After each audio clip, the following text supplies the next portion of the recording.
So I am back with another video finally, and today's video is actually going to be this makeup look that I came up with today. Maybe I should come a little closer.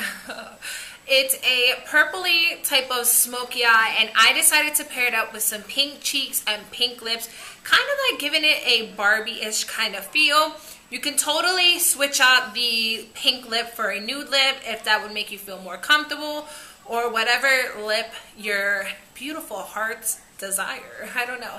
I just chose to do the pink because, I don't know, I just wanted to do something a little bit more like monochromatic, if you want to say. I used some Stila eyeshadows, which you guys know I absolutely love. And I feel like I haven't done a kind of like bright look in quite some time now, using more colors for my ladies that love colors. I mean, I know we can all enjoy watching neutral tutorials, but it's just like, let's start thinking outside the box here, you know? This look would totally look amazing on pretty much any skin tone. My deep skin tone girls, oh my gosh, this look would look absolutely beautiful on you guys. And also light skin tones as well. I just would probably tone down the blush a little bit, or maybe just use a bronzer as opposed to like a pink blush. But if you feel like pink works for you, then girl, work it. But that's pretty much it. Let's just get into the tutorial because the sun is starting to go down, and you know how that gets. My camera gets all weird. Anyways, happy Sunday, guys. Bye. As always, we are starting off with the Stay Don't Stray eyeshadow primer by Benefit to ensure that our eyeshadows will last a lot longer and create a nice sticky base for our babies. I am going to buff that out with, not buff it, but just press that into the eyelid wherever I'm going to be placing eyeshadows. Next, going in with the shade Maybe Later by NYX Cosmetics. This is the single eyeshadow I had told you guys about in my favorites, and of course I have to use it. But I'm using a large fluffy brush to go ahead and place that shade into my crease as a transitional shade. We're going from the outer corner into the inner corner. And you just want to make sure you take your time blending this out. Not really, but it can just be messily. But just make sure that it's nice and even so it's not blotchy. Taking in the Stila Masterpiece series, I am going with Volume 2. Yeah, Volume 2, which is the purple one. And we are mainly going to be using this palette for this look. I am taking the more of a mauve purpley shade that I am pointing at right now. Love, love, love that shade. And with a kind of like 217 brush, or this is actually the Sephora number 27 brush, but the older version.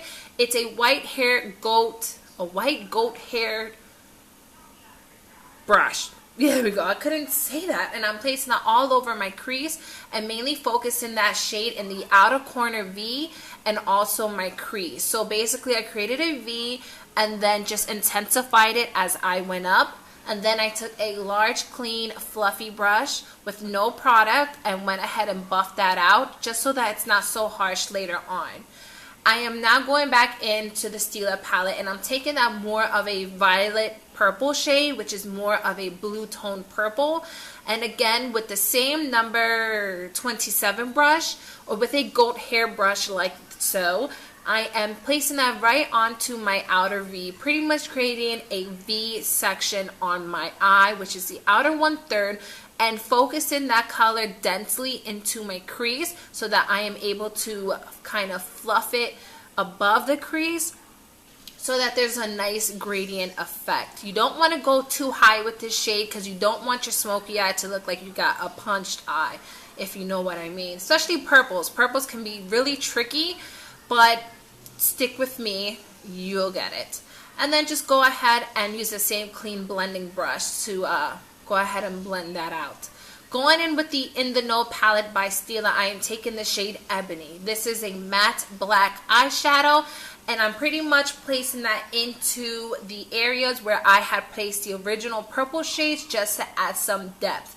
Adding black is actually going to add a little bit of a more smoky effect, but it's also not going to make it look muddy or anything like that. When you work with grays, if you decide to do like a charcoal gray or like a smoked out gray, something like in that range, that can tend to make you look really sickly or bruised, but you want to go ahead and just use a black. Now, if the black is too intense for you, what I actually did is take the mauve purple again, and I added some on top of that and went ahead and blended it out again, just so that it's not too black. Some people can feel a little intimidated by black. I don't, so I'm okay.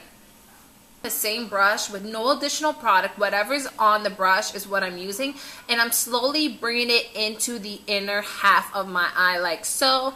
Don't worry, it's not gonna stay like this. I know it looks scary, but it'll get better. But I'm just going in to like buff that out, just so that can slowly create a gradient effect instead of just harshly placing a lot of eyeshadow into my crease. With the same brush that I use, the Maybe Later shade, I am buffing out the outer edges just to add a little bit of warmth left, no product added. I went and then took my Marc Jacobs concealer in number 3, and I'm just pretty much cleaning out the outer edges of the eye look, just so that's not so harsh later on. I went and just cleaned it up right away. If you guys use tape, you can totally do that instead of, you know, doing this step and taking a little bit longer. I just chose to do that now because it was a bit tougher, or a bit more tough on the other eye, trying to remove it once I added like everything else. So I just really wanted a nice crisp line, and I went and just cleaned it up like that. And then I'm taking a mixture of white and cream matte eyeshadow, but mostly focusing on the white. I went and added that onto my brow bone highlight. I felt like the white just looked a little bit more better because the cream just kind of made it look a bit muddy. So then I just took the same brush that had the Maybe Later, and I'm lightly blending the highlight together. And as you can see, once we added the highlight, it's coming along a lot better. Taking NYX's Milk, I am taking this white shadow base and I'm actually placing that onto my lid with a concealer brush by Sephora, and I'm just putting that onto my lid just so that the lilac shade that I am planning on using shows up a lot more vibrant. I tried the look before without the milk and it kind of looked a little bit dull, so I really enjoyed using the milk underneath. And just go ahead and press that into your lid. And then there's that lilac shade that we'll be taking, and you'll notice it right off the bat. It just looks more intense as opposed to putting it on top of a cream base or something like a concealer base. I mean, you can get away with it depending how, if you're deeper skin tone, you can totally get away with it, but my skin tone, clearly I have to use a white base.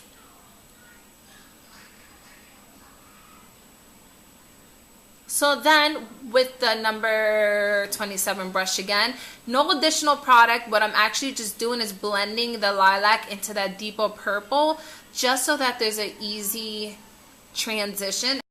I just realized that the clip that I had filmed for you guys was disappeared or something. So basically all I did was take the Sephora black eyeliner, which is a waterproof eyeliner, and then I placed that into my waterline like so. Like that. I have to touch up. I'm sorry guys, this side kind of sucks. But I smudged it out with this purpley shade right here. Oh, outline. With that one right there with a little dense brush, and I just smudged it onto the lash line. On the bottom of that, I took this mauve purplish shade on a domed brush, and then I just placed that right on the lower lash line like this, and just helped to like buff that out. And then I went and took, where is it?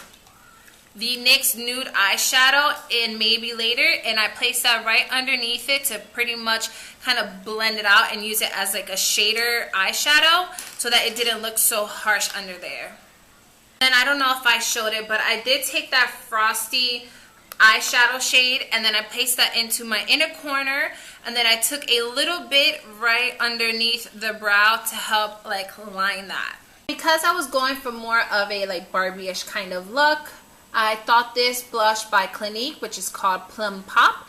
It has a cool tone undertone to it, so I thought it would complement the purple shades as well, considering the fact that purples are more of a cool tone base.